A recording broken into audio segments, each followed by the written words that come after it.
তো দেখো বন্ধুরা, এই যে নিজের হাতে বানানো কেক নিয়ে চলে এসেছি কাটার জন্য। আজকে হচ্ছে আমাদের অ্যানিভার্সারি। তো দেখতে দেখতে বেশ কয়েকটা বছর সুখে দুঃখেই কেটে গেল। তো আজকে সেই দিনটা আবারও এসছে। তো তাই জন্য তোমাদের দাদাভাই গতকাল বাড়ি এসছে রাতে। তো দুপুরে তো খাওয়ার ভিডিও দিয়েছিলাম, দেখেছো। তো এই ভিডিওটা দিতে অনেকটা দেরি হয়ে গেল। আর এই অ্যানিভার্সারি উপলক্ষে তোমাদের দাদাভাই একটা শাড়ি গিফট এনেছিল। তো শাড়িটা একটু ডিস্টার্ব পড়ে গেছে, তাই জন্য সেটা রিটার্ন যাবে। আর এই শাড়িটা নতুন ছিল, পরে নিয়েছি। আর আমি কিন্তু তোমাদের দাদাভাইকে কিছু দিইনি। তো এই কেকটাই ছিল ওর জন্য সারপ্রাইজ। তো আমি যে কেকটা বানিয়েছি ও জানতো না, ও দেখেই অবাক হয়ে গেছিলো।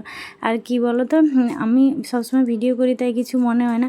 তোমাদের দাদাভাই তো সবসময় মানে ক্যামেরার সামনে আসে না, আর ও ক্যামেরা চালু করলে কি করবে কি না করবে কিছু বুঝে উঠতে পারে না।